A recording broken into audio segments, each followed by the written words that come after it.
প্রত্যেক বছরের ন্যায় এবারও আলু চাষ করা হচ্ছে। প্রত্যেক বছর নিজে হাতে আলু চাষ করি। এই বছর থেকেই শুরু হয়ে গেল শ্রমিকের দ্বারা আলু চাষ। কারণ বয়স তো আস্তে আস্তে বাড়ছে না, তাই কোদাল চালানো, মাটি সরানো বেশ একটু শক্তির কাজ। তাই এবছর আলু লাগাচ্ছে আমার পরিচিত যে দাদা আসে, সেই দাদা। প্রথমেই ট্রাক্টর দিয়ে জায়গাটাকে কর্ষণ করে নিয়েছি। তারপরে দুই দিকের মাটি সরিয়ে একটা নালা কেটে নেওয়া হয়েছে। সেই নালার মধ্যে ফাঙ্গিসাইড দেওয়া হচ্ছে। আলু খুব সেন্সিটিভ একটা সবজি, খুব সহজেই ছত্রাক আক্রমণ করে।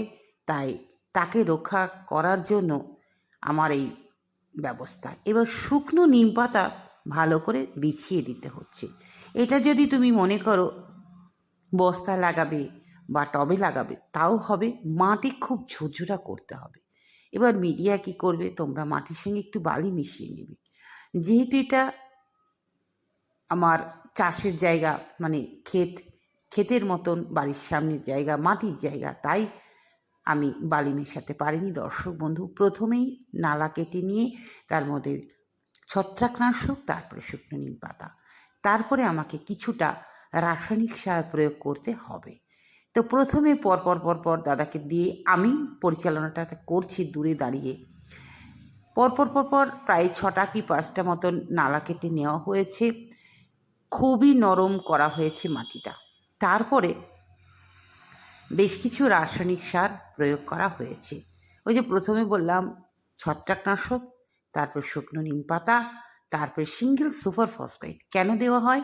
এটা দিলে কি মাটিটা একটু ঝুরঝুরা হয়, মানে আলুটা বাড়বে তো, শক্ত জায়গা হলে আলু বাড়বে না। তাই এটাকে নরম করার জন্য, ঝুরঝুরা করার জন্য, সফট করার জন্য সিঙ্গেল সুপার ফসফেট। আর তার সঙ্গে লাল পটাশিয়াম, আর তার সঙ্গে ইউরিয়াতে থাকে প্রচুর নাইট্রোজেন। আর আমরা সকলেই জানি নাইট্রোজেন কিন্তু বৃদ্ধি ঘটায়। তো একসঙ্গে এদের সব কিছুই দরকার, তাই একেবারেই দিয়ে দিলাম। মাটিটা ওপরে সব কিছু দেওয়ার পর একটা একটা করে মালার মতন আলু সাজিয়ে নিয়ে এবার দুই দিক থেকে কেটে কেটে মাটি দিতে হবে। দেখো, যথারীতি দুই দিক থেকে কেটে কেটে মাটি দিতে হচ্ছে।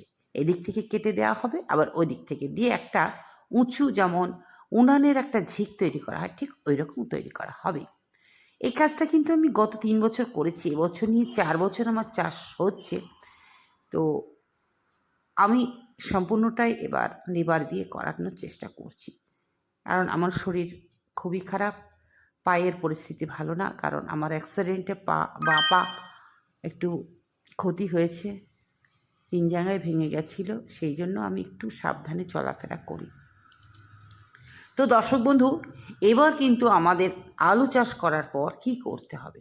আলুর মাটি যদি ভিজা থাকে তাহলে অত জল টল দেওয়ার দরকার নেই, কিন্তু যদি শুকনো খটখটা হয় তাহলে অল্প জল দিতে হবে।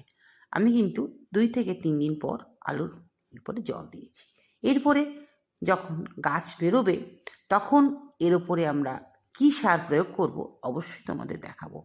এখন সম্পূর্ণ তোমাদের দেখালাম রাসায়নিক সার, এরপর আমি জৈব সার দেব। তবে যেই আলুর গাছ বেরিয়ে যাবে তখন কিন্তু আমাকে রীতিমতন জলটা দিতে হবে। দেখতেই পাচ্ছ কি সুন্দর দাদা মোটামুটি আমার হাতের 1 বিঘত অন্তর অন্তর আলু দিচ্ছে। এই যে আলু লাগানোর ব্যাপারটা খুব সুন্দর করে তোমাদের দেখিয়ে দিলাম। দর্শক বন্ধু, এইভাবে তোমরা আলু লাগাও। দেখো, আমি 1 ভাগ আলু লাগালে আরও 3 ভাগ আলু হয়, মানে 1 কেজিতে মোটামুটি 5 কেজি আলু হবেই। আমি প্রত্যেকবার এবার কতটুকু লাগালাম তোমরা বলতে পারো যে ম্যাডাম কতটুকু? আমি এবার নিজে হাটে গিয়ে আলু কিনে নিয়ে এসেছি। মোটামুটি 20 টাকা কিলো, 5 কিলো নিয়ে এসেছি।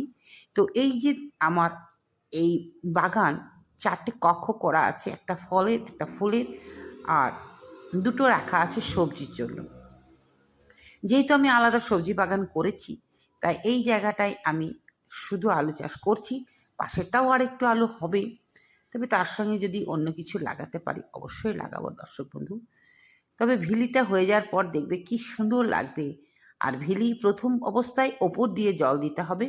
যেই গাছ বেরিয়ে যাবে তখন কিন্তু নালার মধ্য দিয়ে জলটা পাইপ করে নিয়ে একদম সম্পূর্ণ ভর্তি করে দিতে হবে। অবশ্যই আপডেট থাকছে। প্রথম অবস্থায় যেহেতু তোমাদের সুন্দর করে দেখালাম, শেষ অবধি কিন্তু লাগাতে হবে আর এই দেখাতে হবে, আমি দেখাবো। আর এই যে চাষের মোক্ষম সময় হচ্ছে কার্তিক মাস।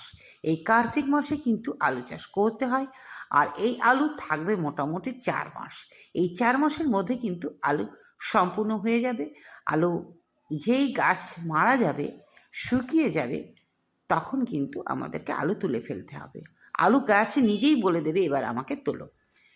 তো সবুজ গাছ যখন বেরোবে, আলু কি সুন্দর লাগবে দেখবে, আলুর গাছগুলো সবুজ হয়ে যায়।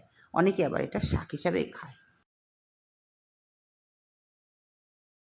আজ এইটুকুই, আবার দেখা হবে পরের কোনো উপকারী ভিডিও নিয়ে। হবি অব সুলেখার পাশে তোমরা থেকো, তাহলে অনেক অনেক কাজ আমি করতে পারবো।